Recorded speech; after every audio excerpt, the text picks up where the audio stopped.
तो सर्वप्रथम तो हम विदुर जी को प्रणाम करें।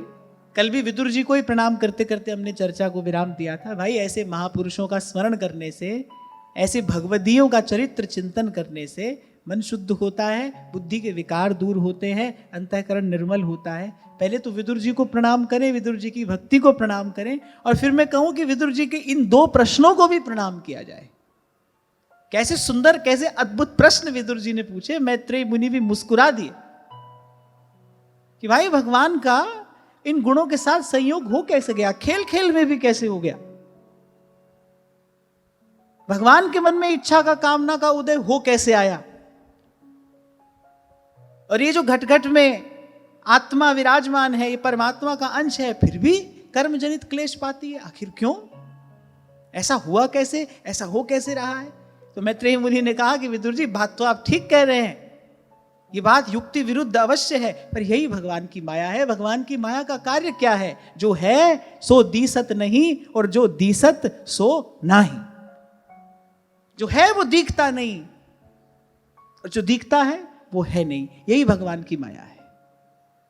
और इस माया से मुक्त होने का, इस माया से तरने का एक ही उपाय है, दूसरा नहीं, एक राम नाम मणिदीप धर, जीव दे हरि द्वार, तुलसी भीतर बाहर, जो चाहस उजियार, जो चाहस उजियार। पहले भी इस विषय पर हम चर्चा करते आए। बंधन है नहीं, पर अनुभव होता है। आप देखो, किसी ने किसी को बांध रखा है क्या? आप हम ऐसे तो बंधे दिखाई नहीं पड़ते, पर बंधे हैं कहीं ना कहीं, किसी ना किसी से, किसी वस्तु से, व्यक्ति से, विचार से बंधे ही तो है ना। ऐसे ऐसे तो कोई रस्सी दिखाई नहीं पड़ती, कोई बंधन दिखाई नहीं पड़ता। दिखाई पड़ जाए तो झट से खोल लें। अब बंधन दिखाई तो पड़ता नहीं, पर बंधन तो है भाई। ममता का बंधन है, अहमता का बंधन है। तभी तो कह रहे एक अहमता ममता ये है जग में अति दुखदाई। बंधन तो है ना।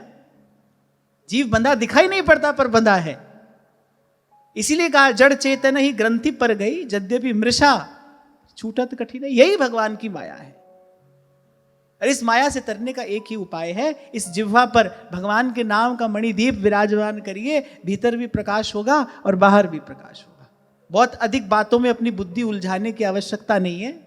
सार की बात यही है, माया का संग त्याग, हरिजू की शरण लाग, और जगत सुख मान मिथ्या। इस बात का विचार करिए।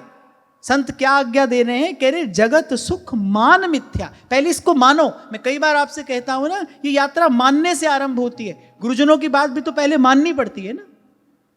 मैं एक उदाहरण दिया करता हूं कि जैसे मैथमेटिक्स में थ्योरम होती है ना। अब उसका आरंभ कहां से होता है? उसमें कहते हैं let A B is equal to B C. मान लो ऐसा है। अगर आप मानो ही नहीं तो भाई वो प्रश्न कभी सुलझ ही नहीं सकता। आप चलते हो कहां से? Let A B is equal to B C. फिर कुछ फॉर्मूला होते हैं, कुछ सिद्धांत होते हैं, फिर उनको लगाया जाता है। और वो फॉर्मूला, वो सिद्धांत लगाकर अंत में क्या कहते हैं? Hence proved. प्रश्न सुलझ गया। लेकिन उसको सुलझाने की जो व्यवस्था है वो कहां से है? मान लो। मान लीजिए ऐसा है, वहां से आपने शुरू किया। तो ऐसे ही ये जो जीवन की गुत्थी है, ये भी ऐसे ही सुलझेगी। मान लो भगवान सत्य है, मान लो ये संसार झूठा है। आप कहोगे अरे झूठा कैसे? दिखाई पड़ रहा है, आंख से दिखाई पड़ रहा है, कान से सुनाई पड़ रहा है, हाथ से इसको छू रहे हैं, सब तो कर रहे हैं, और भगवान तो कभी देखे नहीं, उनकी बात तो कभी सुनी नहीं। ये तो दिखाई पड़ रहा है और वो दिखाई नहीं पड़ रहा है, ये सुनाई पड़ रहा है, वो कभी सुनाई नहीं पड़ा है। इसीलिए कहा मान लो। इसीलिए संत कह रहे हैं जगत सुख मान मिथ्या, झूठों सब साज है।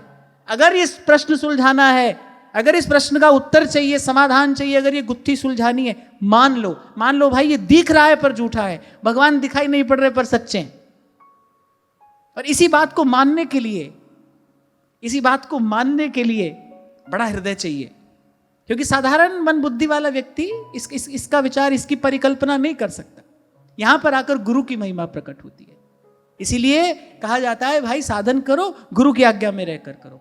मन में बड़े प्रश्न उठेंगे, मन में बड़े बड़े बड़े प्रश्न उठेंगे, पर उन सब प्रश्नों का एक उत्तर है, भाई हम तो भजन कर रहे हैं, बहुत अधिक कुछ जानते नहीं, गुरुदेव की आज्ञा है इसलिए भजन कर रहे हैं। ऐसे गुरु की बात मानकर आप अपनी यात्रा आरंभ करोगे, फिर गुरु के संग लगे रहोगे, संतों के संग लगे रहोगे, कुछ सिद्धांत, कुछ फॉर्मूला आपको भी मिलेगा, उसको लगाते चले जाओगे, अंत में आप देखोगे हैंस प्रूव्ड, उत्तर मिल गया। पर मान लीजिए, मान लो कि ये झूठा है, आप कहोगे दिख रहा है, पर मान लो। क्यों? क्योंकि गुरुजनों की आज्ञा है, संतों की आज्ञा है। इसीलिए सेवक जी ने कहा प्रथम हृदय श्रद्धा जो करे। सबसे पहली मांग जो है इस रास्ते पर चलने के लिए, आपका ना धन चाहिए, ना आपकी संपत्ति चाहिए, कुछ भी नहीं चाहिए, आपकी श्रद्धा चाहिए। गुरुजनों की बात में आपको श्रद्धा करनी पड़ेगी, मानना पड़ेगा। अरे संसार का भी एक प्रश्न बिना माने नहीं सुलझता है, ये तो जन्म जन्म की गुत्थी है, जीवन का रहस्य है। ऐसे ही इसको झूठा मानना पड़ेगा, उसको सच्चा मानना पड़ेगा। और इसमें कोई कठिनाई नहीं है, क्योंकि ऐसा मान लेने से कोई जीवन का दुख बढ़ेगा नहीं, कम ही होगा। ऐसा मान लेने से भीतर का अंधकार जो है वो छटेगा ही। ऐसा मानने में कोई कष्ट नहीं है, कोई परेशानी नहीं है, ऐसा मान लेने में सुख ही सुख है। बल्कि जब तक ऐसा नहीं मान रहे तभी तक तो दुख है। जब तक संसार को सच्चा मान रहे हो तभी तक तो दुख है। जब तक संसार के संबंधों को सच्चा मान के इसमें पच मर रहे हो तभी तक तो पीड़ा पा रहे हो। जिस दिन इसको मान लोगे भाई झूठा है, उस दिन ना यहाँ से कोई आशा रहेगी, ना निराशा होगी। लो, हो गया समाधान। मानने से ही समाधान हो जाएगा। कोई कहे कि आपकी बात क्यों मान ले, नहीं, मेरी बात मत मानो, अपनी मानो। सुख ही तो ढूंढ रहे हो, सुख पाने का यही तो रास्ता है। जब तक इसको सच्चा माना तब तक कहां सुख पाया। इसको झूठा मानो, ये मिथ्या है। आप कहो कि दिखाई पड़ रहा है, सपना भी दिखाई पड़ता है। कोई कहे कि भाई दिखाई पड़ रहा है, झूठा कैसे मान ले, सपना भी दिखाई पड़ता है, क्या हुआ? उसको भी तो भूल जाते हो, उसको भी तो स्वप्न को स्वप्न समझकर भूल जाते हो। स्वप्न का भी प्रभाव होता है, भला है कि बुरा। बढ़िया सपना देखा, 2-4 घंटा खुश रहते हो, बुरा सपना देख लिया तो 2-4 दिन डरे रहते हो। सपने का भी तो प्रभाव रहता है ना, पर सपना है, अंततः भूल जाते हो ना। और पता रहता है कि भाई स्वप्न है। ऐसे ही ये दिखाई भी पड़ रहा है, सुनाई भी पड़ रहा है, इसका प्रभाव भी पड़ रहा है, पर फिर भी स्वप्न है। सत हरि भजन जगत सब सपना, सत हरि भजन जगत सब सपना। तो मैत्रेय मुनि ने कहा कि हाँ विदुर जी, बात तो आपकी ठीक है। ये बात साधारण विचार करने पर तो समझ में नहीं आती। जीव भगवान का अंश है, फिर भी दुख पा रहा है। भगवान का अंश भी है, ये भी सत्य है, और दुख भी पा रहा है, ये भी सत्य है। क्यों? सो माया बस भयो गुसाई। यहीं पर आकर भगवान की भगवत्ता प्रकट हो जाती है। भाई हम हैं तो भगवान के, पर जीव मायाबद्ध है, भगवान माया से मुक्त है। इसलिए संतों ने कहा कि भाई जीव भगवान का दास है, भगवान स्वामी है, भगवान का है, भगवान का अंश है, पर फिर भी प्रभु का दास है, प्रभु स्वामी है।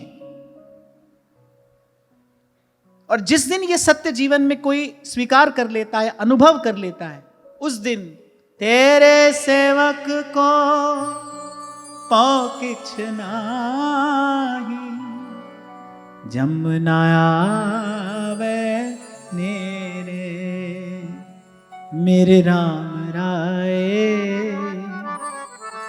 तू संता का संत तेरे।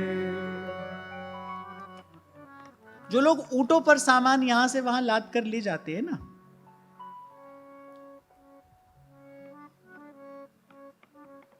उन्हीं में से किसी एक की बताई हुई ये बात है। ऊंट पर सामान लाद कर ले जा रहे थे, रात हो गई, आगे बढ़ना कठिन था, ऊंट को बांधना था, रस्सी थी नहीं, तो ऊंट के सामने ऐसे ही बांधने का नाटक किया। अब ऊंट को रोज रात को बांधा ही जाता था, रोज रस्सी के साथ बांधा जाता था। आज उसने बिना ही रस्सी के ऊंट को किसी जगह पर ले जाकर बिठाया, और जैसे वो रोज वो क्रिया किया करता था रस्सी के साथ, आज बिना ही रस्सी के, सामने खूंटा भी है, ऊंट भी है, ऊंट को उसके पास ले जाकर बैठा दिया, और ऐसे ही 2-4 बार खूंटे से घुमाकर गांठ भी लगा दी। ऊंट बेचारा सुबह तक बैठा रहा। रस्सी नहीं है, ऊंट को लग रहा है कि भाई मैं बंधा हूं। बिल्कुल यही जीव की दशा है, कोई बंधन है नहीं, पर जन्म जन्म का जो हमारा अभ्यास है ना, इसका हो जाना उसका हो जाना, तेरा मेरा, और ये जो जन्म जन्म का हमारा अभ्यास है, इससे हमको ये बंधन मालूम पड़ता है। मैं सदा से आपको कहता हूं, विचार से ही आप बंधे हो, विचार से ही आप मुक्त हो जाओगे। और कोई बंधन नहीं है, किसी ने किसी को नहीं बांधा है, किसी ने किसी को नहीं बांधा है। आप विचार से बंधे हो, आप विचार से मुक्त हो जाओगे। और ये जो बंधन में डालने वाला विचार है, इसका कारण क्या है? इसका कारण अज्ञान है, इसका कारण अविद्या है। और अविद्या को दूर करने का उपाय तो सेवक जी महाराज ने बताया, विद्या हरिवंश मंत्र चतुरक्षर जपत सिद्धि भव उद्धरणम। हर मंत्र की अपनी अपनी कोई सिद्धि होती है ना। सेवक जी महाराज कह रहे जो 4 बीज मंत्रों का ये जो हरिवंश नाम है, इसकी सिद्धि क्या है? जपत सिद्धि भव उद्धरणम। इस संसार से सदा सदा के लिए बेड़ा पार हो जाता है, जीव का उद्धार हो जाता है। यही इस मंत्र को जपने की सिद्धि है। अब देखो कितना जटिल प्रश्न है ये। विदुर जी ने कितना जटिल प्रश्न पूछा, पर कितना सरल सा उत्तर मिला। बोले हाँ भाई ठीक है, आप जो बात कह रहे हो ठीक है। इस बंधन का कारण कुछ और नहीं, इस बंधन का कारण जीव का अज्ञान है, और अज्ञान दूर होता है ज्ञान से। ज्ञान मिलता है गुरु से। गुरु के चरणों में जाकर बैठो, गुरु युक्ति देगा। और युक्ति क्या है? युक्ति क्या है? भगवान का नाम है। इसीलिए काकभूषुंडी जी बड़े विश्वास से कह रहे हैं, निज अनुभव सुन कहम खगेसा, बिन हरि भजन न जाहि कलेसा, बिन हरि भजन न जाहि कलेसा। तभी कहा करता हूं आपको, भाई कहीं से भी शुरू करो, आओगे यही। कोई भी बात हो, कोई भी प्रश्न हो, कोई भी जिज्ञासा हो, कोई भी उलझन हो, मेरे सारिया दुखां दा दारू एक पुड़ी राम नाम दी। मेरे सारिया दुखां दा दारू एक पुड़ी राम नाम दी। सतगुरा ने जहाज बनाया, सतगुरा ने जहाज बनाया। देखो भाई, किसी ने राम को भजा हो कि कृष्ण को, पर इस विषय में तो सब सयाने एक मत हैं। मुझे भगवान की कृपा से अनेक अनेक संतों की वाणी का दर्शन चिंतन करने का जीवन में सौभाग्य मिल रहा है। एक बात समान रूप से मिलती है, सबकी श्रद्धा, सबकी निष्ठा, सबका विश्वास केवल इसी सिद्धांत में है कि बिना हरि के नाम के जीव का कल्याण नहीं हो सकता है। सतगुरा ने जहाज बनाया कि आओ जिन्हें पार लंघना। जैसे गंगा बहती बहती जिस स्थान से होकर जाती है उसको तीर्थ बनाती जाती है, ऐसे ही संत हैं। पहुंच गए श्री मीराबाई के महलों में रैदास जी, फिर मंत्र क्या दिया? अपने हाथ का एक तारा देकर कहा, बोले बेटी हरि गुण गाना। यही मंत्र दिया बस। और मीरा क्या कहती हैं? मेरो मन राम ही राम रटे, मेरो मन राम ही राम रटे। देखो, जहां मंत्र की बात आई है ना, वहां जप कहा गया है। ध्यान से सुनना, जहां मंत्र की बात आई है वहां जप कहा गया। जहां भगवान के नाम की बात आई है वहां रटने की बात की। भाई, इसको रटने से ही जीव का कल्याण हो जाता है। वस्तु की शक्ति अपना कार्य करती है, इसमें आपके ज्ञान की कोई आवश्यकता नहीं है। नहीं तो मेरे तुलसी बाबा कभी नहीं कहते, भाएं कुभाएं अनख आलस हूं, नाम जपत मंगल दिसि दसहूं। तुलसी मेरे राम को रीझ भजो या कीज, भूमि पड़ा जावे सभी उल्टा सीधा बीज।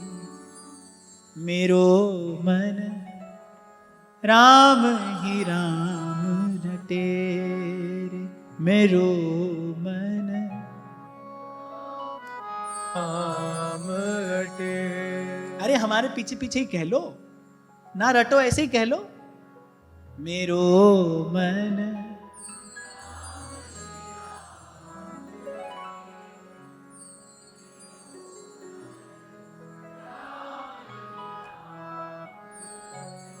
भाई प्रसाद बांट कर पाना चाहिए। मैं अकेला गाऊं, अकेला प्रसाद कैसे पाऊं?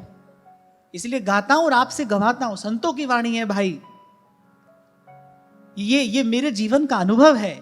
इन शब्दों में भगवतीय ऊर्जा है, हृदय का अंधकार दूर होता है इन शब्दों का गान करने से, मन का मैल धुलता है। इसलिए जब संतों की वाणी गाऊं तो उच्च स्वर से, भाव से गाया करो, मुझसे 2 कदम आगे बढ़कर गाया करो। मेरो मन राम ही राम रटे रे,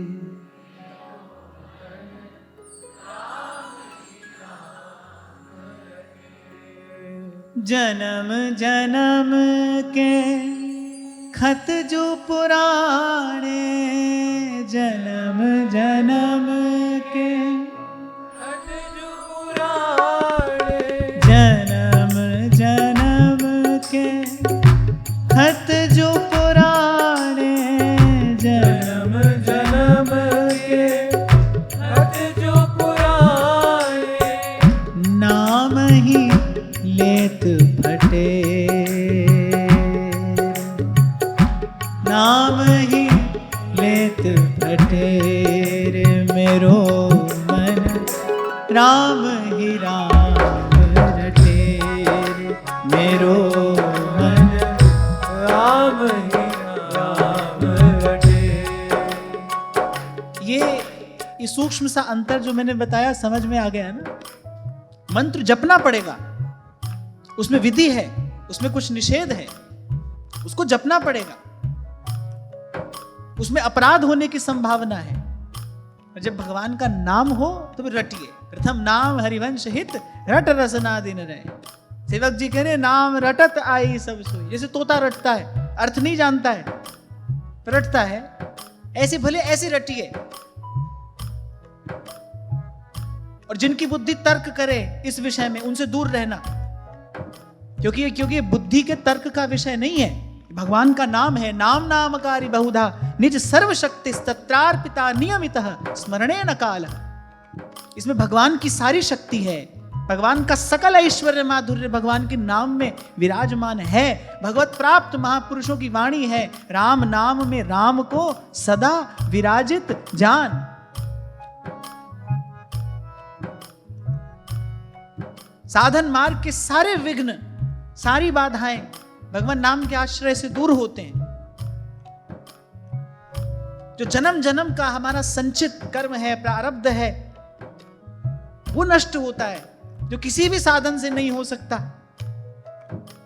वो भगवान के नाम की कृपा से होता है। तभी बाईसा कह रही है, जन्म जन्म के खत जो पुराने, जन्म जन्म के खत जो पुराणे, जन्म जन्म के खत जो पुराने, जन्म जन्म के खत जो पुराणे, नाम ही लेत फटे रे, मेरो मन राम ही राम रटे रे, मेरो मन राम ही राम रटे।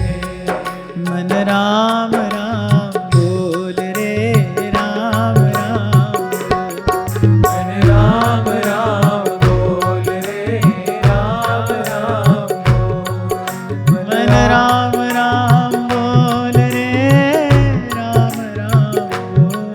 मन राम राम बोल रे, राम राम बोल। मन राम राम बोल रे, राम राम बोल। मन राम राम बोल रे, राम राम बोल। मन राम राम बोल रे, राम राम बोल। राम राम बोल रे, राम राम बोल। मन राम राम बोल रे, राम राम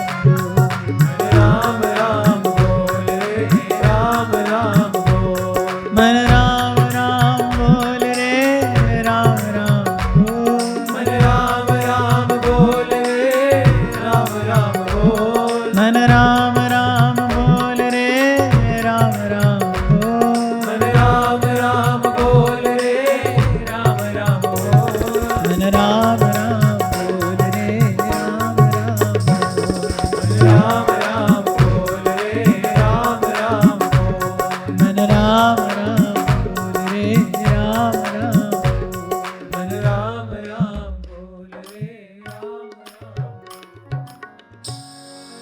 तो श्री मैत्रेय मुनि ने कहा, बोले दुख है नहीं, उसकी प्रतीति होती है, सुख है नहीं, उसकी प्रतीति होती है। एक बात और ध्यान से समझना, जिसके लिए भी हम है कहें हैं, वो था भी होना चाहिए और होगा भी होना चाहिए, तभी कुछ है। आप कहते हो ना है, यदि कुछ है तो वो था भी होना चाहिए और वो होगा, वो रहेगा, ऐसा भी होना चाहिए। अब आप देखो संसार में कुछ है ऐसा जो आज हो आप कहो कि ये था भी और रहेगा भी? कुछ नहीं है ऐसा। है के लिए आवश्यक है। इसलिए गीता सत्र में मैंने कहा था, है शब्द तो है ही केवल श्री कृष्ण के लिए। आद सच जुगाद सच, है भी सच नानक होसी भी सच। जो सत्य है वो है, बाकी कुछ नहीं है। बाकी क्या है? बोले स्वप्न है, जगत सब सपना। जैसे उसकी केवल प्रतीति होती है पर वो है नहीं। अब सपने में सोने के अशर्फियों से मिला घड़ा मिल गया, अब व्यक्ति निकल पड़ा सुबह खाली पुटलिया लेकर कि भाई सोने चांदी हीरे मोती के आभूषण लेकर आऊंगा। कोई पूछे कहां से लेकर आओगे, भोजन करने को तो है नहीं तुम्हारे पास। बोले नहीं हमको सोने के अशर्फियों से भरा घड़ा मिला है। अरे वो दिखाई तो है थोड़ी, उसकी केवल प्रतीति तो हुई है। ऐसे ही जो भी जीवन में सुख दुख है वो है नहीं, उसकी प्रतीति हो रही है। प्रतीति का कारण क्या है? प्रतीति का कारण अज्ञान है।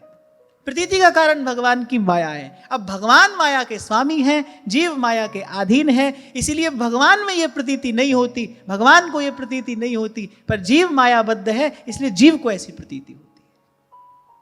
और जैसे ही कोई प्रभु के उस शुद्ध बुद्ध स्वरूप को जान लेता है, जानत तुम ही होई जान।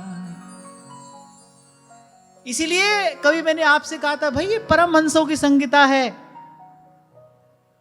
इसको सुनने के लिए वो आए जिसको जन्म जन्म के दुष्चक्र से मुक्त होकर उस पार जाना हो, जहां चांद सूरज जहां पान न पानी को संदेश पहुंचा। एक कहना सुनना होता है मनोरंजन के लिए, थोड़ी चटपटी कथा कहानी सुना दी, एक दो गीत गा दिए, चुटकुला सुनाकर हंसा दिया। एक कहना सुनना वो है। ये तो भाई परमहंसों की संगीता है, ये तो शुद्ध बुद्ध ज्ञान है। इसलिए इसके ग्राहक बड़े थोड़े होते हैं। अच्छा, आज वाली बात थोड़ी कठिन थी ना, पर समझ में तो आ गई, समझ में आ गई। ये व्यासपीठ की महिमा है, ये सत्संग की महिमा है। जो वेद शास्त्र आदि का दुर्गम विषय है उसे संतों ने सुगम कर दिया है, सरल कर दिया है। यही सत्संग की महिमा है, इसी को प्रणाम है।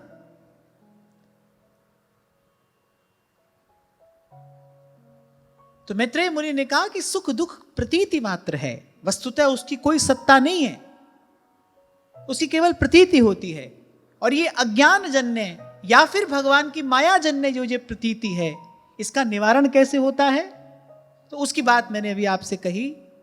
जन्म जन्म के खत जो पुराने, जन्म जन्म के खत जो पुराने। क्या है ना, जन्म जन्म का अभ्यास है, जन्म जन्म का अभ्यास है।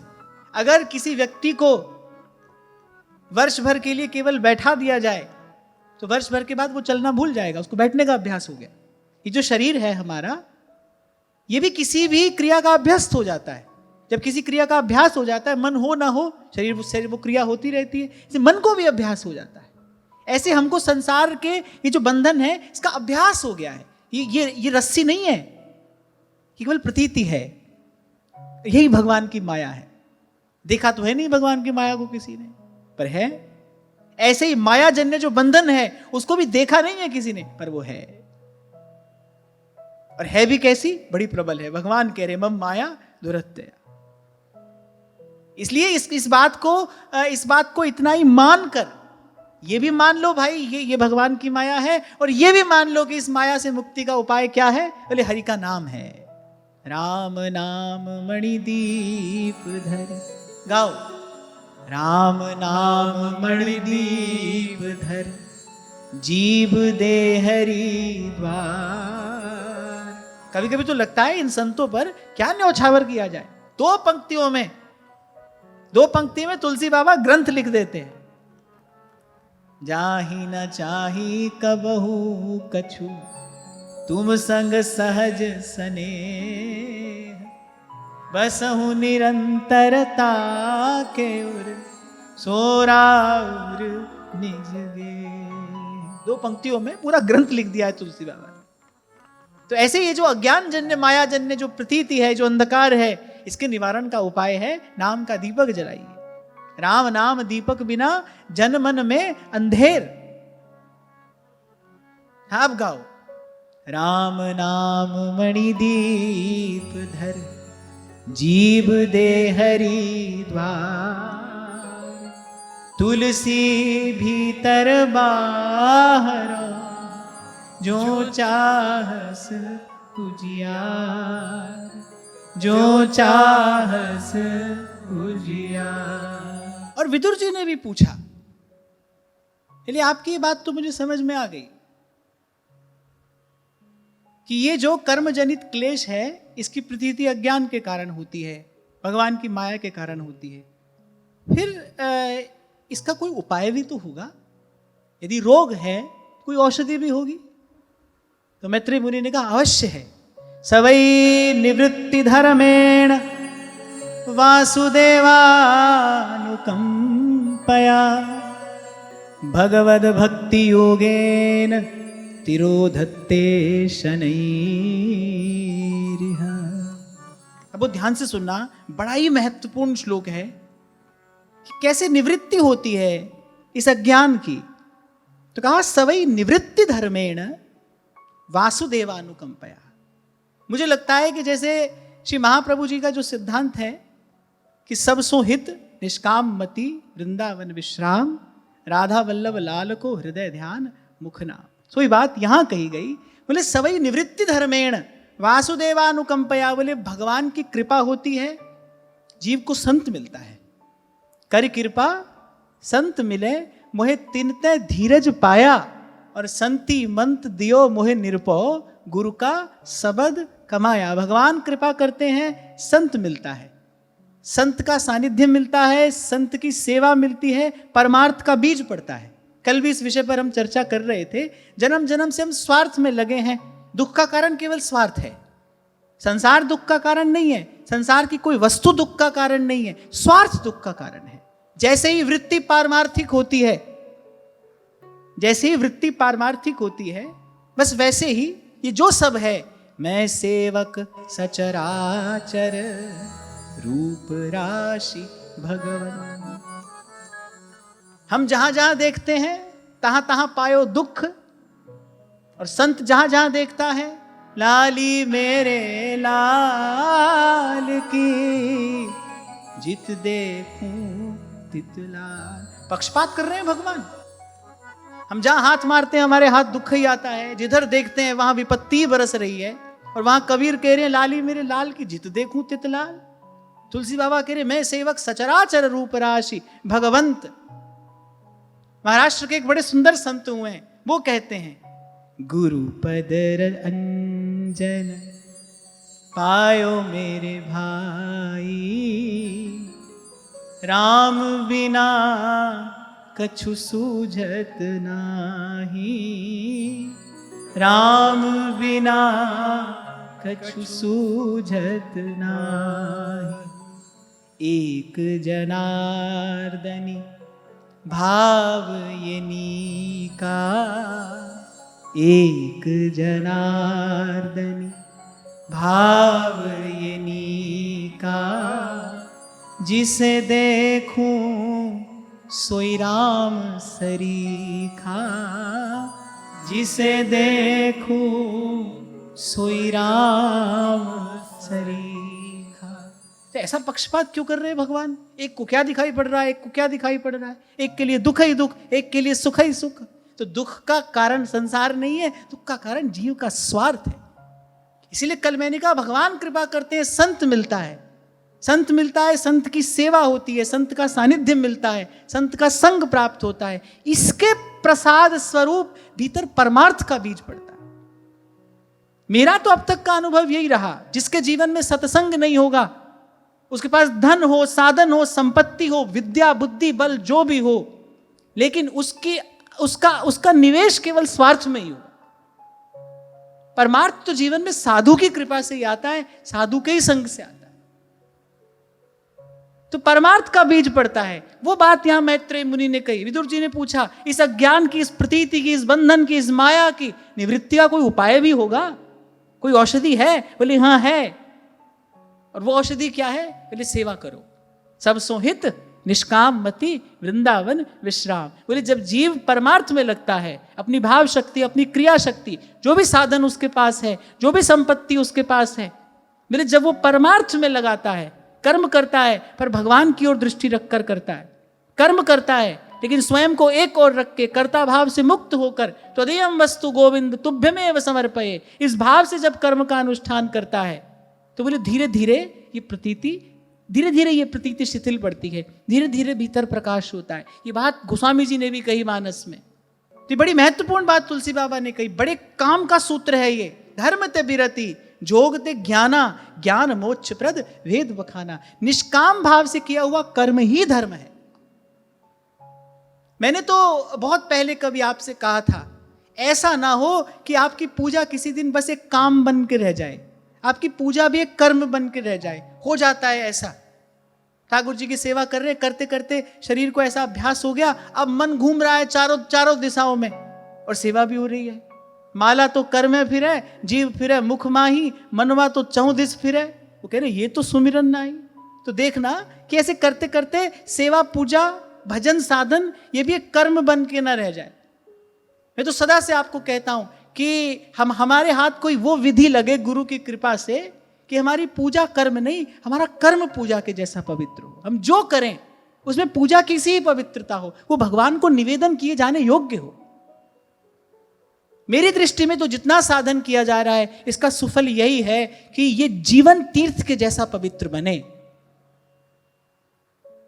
जैसे गंगा की धारा, उसका लक्ष्य है समुद्र में ही जाकर गिरना, लेकिन भाई वो जिस भूमि खंड का स्पर्श करते हुए जाती है ना, उस भूमि को उपजाऊ बनाती है, उस स्थान को तीर्थ बनाती हुई जाती है। ऐसे ही साधु का लक्ष्य, अंतिम लक्ष्य उस परम पद को ही प्राप्त करना है, प्रभु के चरणों की प्रीति, वो अनुराग ही प्राप्त करना है। फिर भी उसका जीवन तीर्थ जैसा पवित्र होता है। जिस ओर जाता है वहीं भगवान नाम की सुवास प्रसारित करते हुए जाता है। इसीलिए कभी आपसे मैंने कहा था, प्रातस्मरणीय स्वामी जी शरणानंद जी महाराज की बात, बोले ना तो ऐसा करना है कि करते ही चले जाना है बिना विचार किए, ना तो ये करना है कि करते ही चले जाना है, और ऐसा भी नहीं करना है कि नहीं करना है, क्योंकि कर्म बंधन का कारण है। इस बात से डर कर कहीं ऐसा ना हो कि बिल्कुल एक और निकम्मे निठल्ले होकर बैठ जाओ। बोले ऐसा भी नहीं करना है, ना तो हाँ करना है ना नहीं करना है, बीच का एक मार्ग है। जो करना है वो सही करना है। और सही करना क्या है? देनहार कोई और है, जो भेजत दिन रैन। गीता के कर्म योग का अगर कोई सार स्वरूप सिद्धांत है तो वो यही है। भगवान ने अर्जुन को कहा, निमित्त मात्रम भव सव्य साचिन। निमित्त मात्रम, इस शब्द का ध्यान से चिंतन करिए।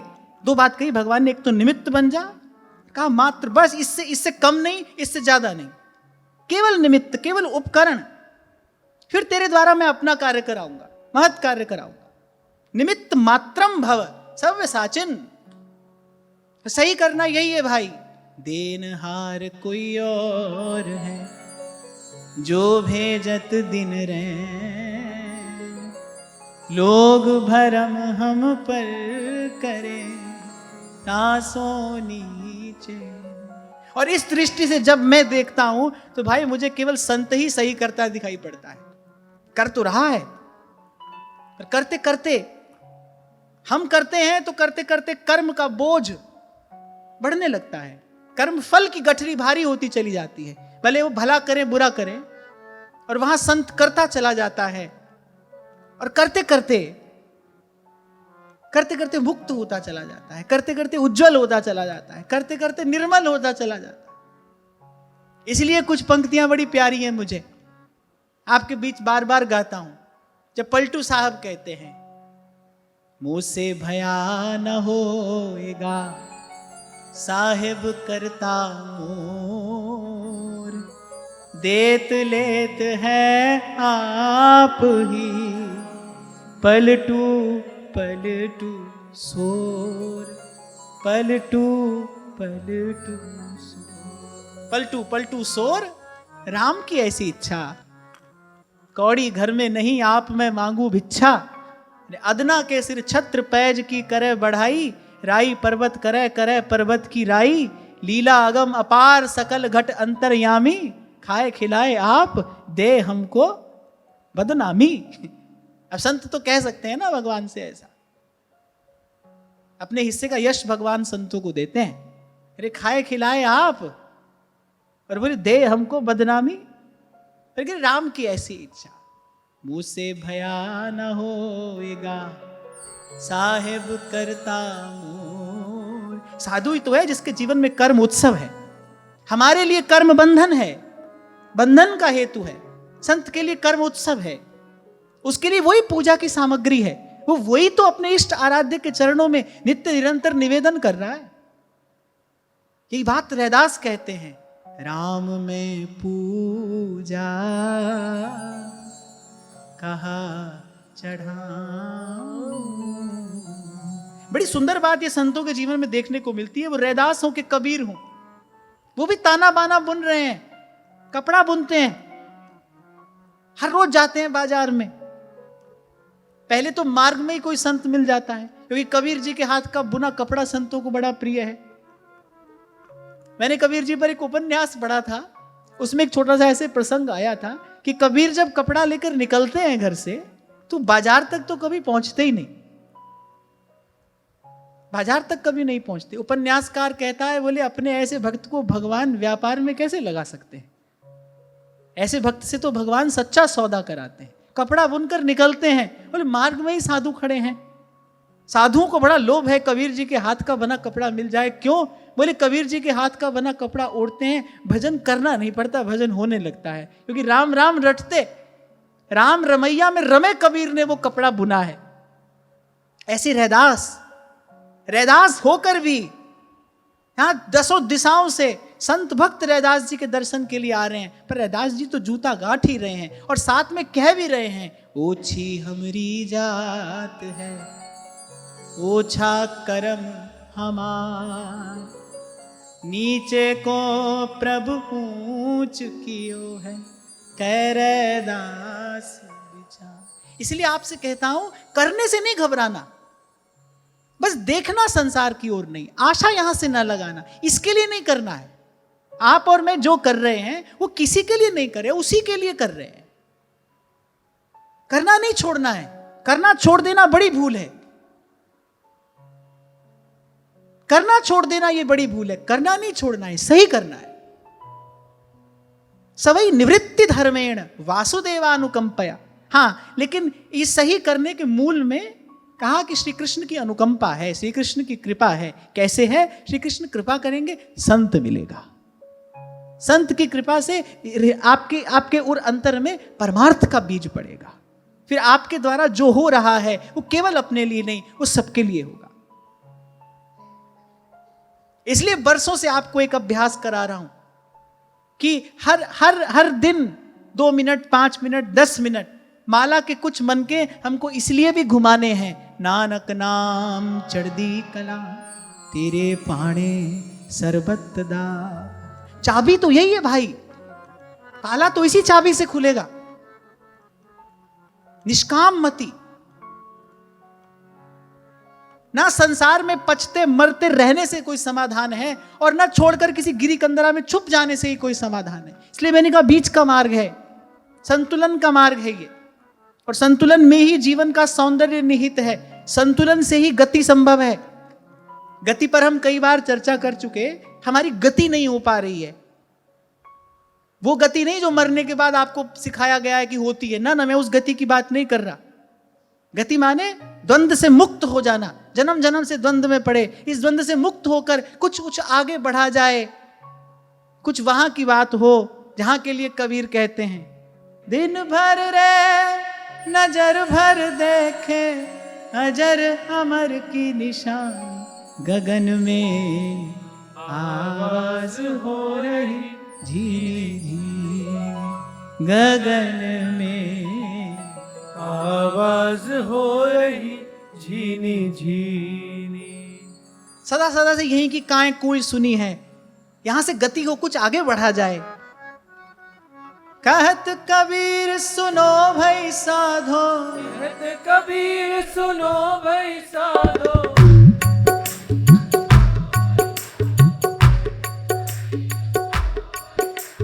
अच्छा, एक बात मैंने और भी देखी, ये लोग गाते हैं तो आपको लगता है गा तो रहे हैं, हमें क्यों गाना है, इनको गाने दो।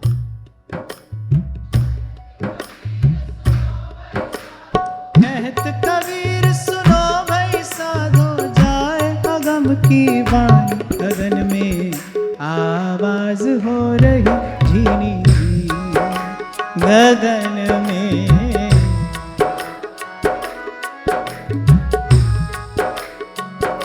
छोटे छोटे शब्द हैं, हजारों बार अपने जीवन में हम इनका प्रयोग करते हैं, लेकिन इनके अर्थ को विचारे बिना।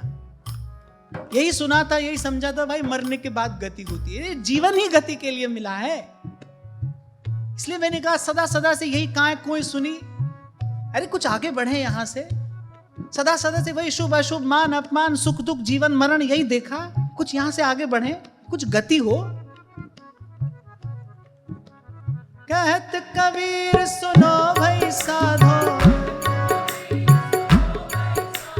कहत कबीर सुनो भाई साधो,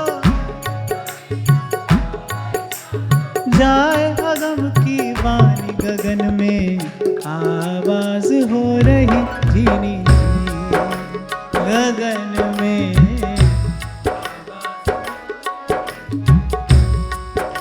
गगन में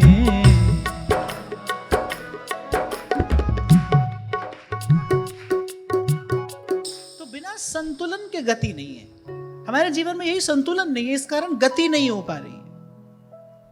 संतुलन की आवश्यकता ही आगे बढ़ने के लिए होती है ना। चलते चलते संतुलन बिगड़ जाए, आप कहते हैं बैलेंस बिगड़ गया, गिर गए। चलने के लिए बैलेंस होना चाहिए। चलने के लिए सिर्फ दो पैर नहीं चाहिए, चलने के लिए दो पैरों में संतुलन भी चाहिए। सिर्फ दो पैरों से नहीं चला जाता, उसमें संतुलन भी चाहिए। इसलिए केवल इस मनुष्य जीवन की नहीं, इसमें संतुलन की भी आवश्यकता है। इसके बिना गति नहीं होगी। और संतुलन क्या है? ना तो ऐसा करना है कि बिना विचार किए करते ही चले जाना है, और ना ऐसा ही करना है कि सब छोड़कर एक और बैठ जाना है। ये बीच का मार्ग है। इसे संतों ने संतुलन का मार्ग कहा है। इसी में जीवन का सौंदर्य निहित है। वही बात यहां मैत्रेयी मुनि ने विदुर जी के प्रश्न के उत्तर स्वरूप कही कि ये जो प्रतीति है, ये जो सुख दुख की प्रतीति है, जो बंधन की प्रतीति है, इसकी निवृत्ति का कोई उपाय है? बोले हाँ है। सवै निवृत्ति धर्मेण वासुदेवानुकंपया। भगवान की कृपा के फलस्वरूप संत का मिलन हो। कोई ऐसो रे भेटे संत, मेरी लाहे सगली चिंत, ठाकुर स्यों मेरो मन लावे, ठाकुर स्यों मेरो मन लावे। कोई ऐसो रे सुखदाई, जिस हरि की कथा सुनाई, जिस भेंटे गति हो हमारी, जिस भेंटे गति हो हमारी। कहा भगवत भक्ति योगेन तिरोधत्ते शनैरिह। अब एक और बड़ी गंभीर बात यहां कही गई, बोले इस प्रकार भक्ति योग के अनुष्ठान से ये प्रतीति तिरोहित होती है, पर कैसे? बोले धीरे धीरे धीरे धीरे। इसीलिए कहा जाता है आपसे कि धीरज धरना, हो रहा है और हो जाएगा, हो रहा है, परिवर्तन हो रहा है और हो जाएगा। पहली चोट मारी जाती है जब पत्थर पे, उसके भीतर कुछ तो टूटता है, उसके भीतर कुछ टूटता है, दिखाई नहीं पड़ता, देर से दिखाई पड़ता है, पर परिवर्तन पहली चोट से आरंभ होता है। ऐसे ही हो रहा है परिवर्तन और हो जाएगा।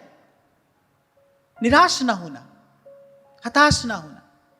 अपनी ओर देखोगे, संसार की ओर देखोगे, फिर बात नहीं बनेगी, बस प्रभु की ओर देखना। इसी को कहते हैं अपना लक्ष्य साधे रहना। सोई बड़ो सूर जाके नेह भरपूर, छुटत ही देह प्राण लागे निशाने। मैं तो कहता हूं एक ये बात समझ में आ जाए, एक ये बात हमारे अभ्यास में आ जाए, भाई करना है, यहां किसी की ओर देखकर नहीं करना। हमें आगे बढ़ने से रोकता कौन है? हम यहां करते हैं, कभी कभी हमें उत्तर नहीं मिलता, फिर हम निराश होते हैं, फिर हमें पीड़ा होती है, फिर हमको लगता है कि भाई कब तक किए चले जाएं हम, हमारे लिए तो किसी ने कुछ किया नहीं, हमने ऐसा किया, हमें तो उत्तर मिला नहीं। फिर ये सब बातें कहीं ना कहीं हमारी सकारात्मक वृत्तियों को भी प्रभावित करती हैं, हमारा स्वभाव प्रभावित हो जाता है। पर उसका कारण क्या है? वो जो आपने किया वो कारण नहीं है, आपने गलत और देख कर किया, आपने यहां से आशा लगा कर किया। छोटी सी बात आज यहां से लेते जाना कि किसी के लिए नहीं करना है, उसी के लिए करना है। जो करना है उसी के लिए करना है, उसी पर दृष्टि हो, उसी को निवेदन हो, उसी को समर्पित हो। इसी अभ्यास से तो दिन रात सतत निरंतर भगवत चिंतन होगा, भगवत भजन होगा। जब कोई मुझसे पूछता है ना कि अब महाराज जी हमारी इच्छा होती है अब वृंदावन आ जाएं भजन करें, अब सब छोड़कर आ जाएं भजन करें, भाई ये बात मुझे तो थोड़ी कम समझ में आती है, मुझे ये बात थोड़ी कम समझ में आती है। ध्यान रखना, इसी कर्म योग को ही भक्ति योग में परिणत किया जाता है। जैसे पारस का स्पर्श होते ही मोल तोल रूप स्वरूप गुण स्वभाव सब बदल जाता है लोहे का, ऐसे ही इस निष्काम भाव का स्पर्श होते ही वो जो आपका कर्म है वो सेवा हो जाएगा। और 2 दिन पहले मैंने आपसे कहा था, सब धर्मों की सिद्धि का मूल सेवा है। इसीलिए हमारे आचार्यों ने अपनी उपासना का प्राण तत्व सेवा कहा। भोर भय से सांझ ढरे तक सेवा को ही नेम। और केवल ऐसा ही नहीं कि आपको कह दिया हाँ हो जाएगा, ना, समझाया है कैसे हो जाएगा।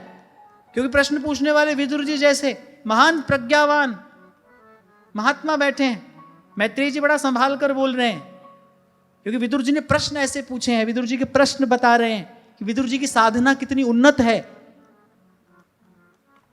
तो केवल ऐसे ही नहीं कह दिया कि हाँ ऐसा कर लो हो जाएगा। कैसे हो जाएगा? आगे कहते हैं, यदेन्द्रियो परामोथ दृष्टात्मनि परे हरौ विलीयन्ते तदा क्लेशाः संसुप्तस्येव कृत्स्नशः। बोले जब सब काम प्रभु की ओर देखकर, प्रभु का विचार करके, प्रभु की प्रसन्नता के लिए प्रभु को समर्पण पूर्वक करोगे तो उठते बैठते चलते फिरते प्रभु का भजन होने लगेगा कि नहीं? अभी सुबह उठते हो, कोई काम माँ के लिए किया, कोई पिता के लिए किया, कोई बालक के लिए किया, कोई परिवार के लिए, कोई मित्र के लिए, कोई व्यापार के लिए, भगवान के भजन के लिए समय कहाँ है? फिर थोड़ी देर के लिए सीताराम सीताराम राधे श्याम की चादर ओढ़कर मंदिर में बैठ गए, थोड़ा ऊपर नीचे सांस चढ़ा लिया, उतार लिया, और जो भी आरती पूजा करना वो कर लिया। और फिर जब कभी महीना 2 4 6 महीना में कोई संत मिले या आप कभी गुरुदेव के पास में गए, एक ही प्रश्न है, मन नहीं लगता।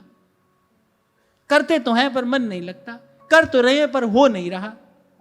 बात तो आपकी सब समझ में आती है, लेकिन किंतु परंतु ऐसे नहीं होगा भाई। आप 23 घंटा उसी व्यापार में लगे रहो, और फिर आप सोचो 1 घंटा बैठते ही आपका ध्यान लग जाए, आप समाधि में पहुंच जाओ, ऐसा थोड़ी होगा। ऐसा कैसे हो जाएगा? जीवन को, अपनी चेतना को ऐसे खंड खंड नहीं किया जा सकता है। आप अपने आप को नहीं बांट सकते। यह जो एक मन बहुत ठौर करी, कहो कौन है सच उपाय। ये बताया कैसे सतत निरंतर भजन होगा। कभी आपकी मेरी चर्चा हुई थी, केवल भजन नहीं, निरंतर भजन, सतत भजन। अब प्रभु कृपा करहु इहि भांति, सब तज भजन करऊं दीन रात। अब आप पूछो, यही कह रहे हैं सब तज, पर ये जो सब तज कहा गया, ये सब बाहर से छोड़ने के लिए नहीं कहा गया है। आज जहां से चर्चा आरंभ हुई, किसी रस्सी से तो बंधे नहीं है आप। बंधन कहां है? बंधन बाहर है कि भीतर है? बताओ बताओ, बंधन बाहर है कि भीतर है? बाहर बंधन हो तो दिखाई पड़ना चाहिए। आंख से दिखाई पड़ता है बंधन? नहीं दिखाई पड़ता है। बंधन भीतर है। इसलिए जो बंधन से मुक्ति है वो भी बाहर नहीं भीतर है। तो जब गोस्वामी जी कह रहे हैं कि अब प्रभु कृपा करहु ई भांति, सब तज भजन करहु दिन राति, जो मेरे भीतर के बंधन है, अहमता का, ममता का, इससे मुक्त होकर आपका भजन करो। तो मैत्रेय मुनि बता रहे हैं कि अभी इसका उसका, तेरा मेरा अपना, अभी तो इस सब का विचार करते हुए आप कर्म करते हो। फिर अभ्यास क्या करना है? बोले जो भी किया जाए प्रभु का विचार करते हो। सबसे पहले तो प्रभु जो कर रहा हूं आपकी कृपा से कर रहा हूं, आपकी सामर्थ्य से कर रहा हूं। तुद आगे अरदास हमारी, जी जंत सब तेरा, कहु नानक सब तेरी वड्याई, कोई नाम ना जाने मेरा। अरे और किसी कर्म की तो क्या कहें, यहां तो महापुरुष भजन भी कर रहे हैं, तो यही तो कह रहे हैं, सुख तेरा दिता लिए, सुख तेरा दिता लई। आपसे ही सुना है मैंने तो, good beginning is half and, है ना। सही प्रकार से पहले आरंभ करिए। अच्छा आरंभ जो है वो बड़ा आवश्यक है। अच्छा आरंभ क्या है? सबसे पहली बात तो ये, कुछ भी करने से पहले तुद आ गए अरदास हमारी, जी जंत सब तेरा, कहो नानक सब तेरी वड्याई, कोई नाम न जाने मेरा। कर्म के आरंभ में भी, कर्म के मध्य में भी, और उस कर्म का विश्राम भी भगवत चरणारविंद की समर्पण के साथ हो। यह है सही प्रकार से करना। इस प्रकार करते करते कहा कि जब सब इंद्रियां धीरे धीरे विषयों से हटकर भगवान में लग जाती हैं। अब कोई कैसे लग जाती है? भाई ऐसा करके देखो, पता चलेगा कैसे लग जाती है। कोई पूछे कैसे लग जाती है, करो, इस कर्म का अनुष्ठान करो, इस विधि कर्म करो, देखो कैसे लगती है। चलो मैं आपको बता देता हूं कैसे लगती है। जब थोड़ा सा कोई प्रयास करता है ना प्रभु के लिए, तो भगवान का हृदय विगलित होता है। सब ओर से मन हटाकर जब कोई आशा भरी दृष्टि से प्रभु की ओर देखता है, प्रभु विवश हो जाते हैं, डोल जाता है तब भगवान का सिंहासन। फिर भगवान बैठे नहीं रह सकते। राजा की सभा है, एक और बड़े बड़े वेद पाठी ब्राह्मण बैठे हैं और दूसरी ओर बेचारे अकेले रैदास बैठे हैं। क्या स्थिति है? बीच में मध्य में श्री ठाकुर जी का दिव्य श्री विग्रह है। ब्राह्मणों ने कहा है जिसके पास प्रभु स्वयं चले जाएं वही शुद्ध है, वही सत्य पर है। और सुबह से लेकर शाम हो गई ब्राह्मणों को वेद पाठ करते हुए, पर टस से मस हुआ नहीं भगवान का विग्रह। और वहां रैदास जी क्या कह रहे हैं?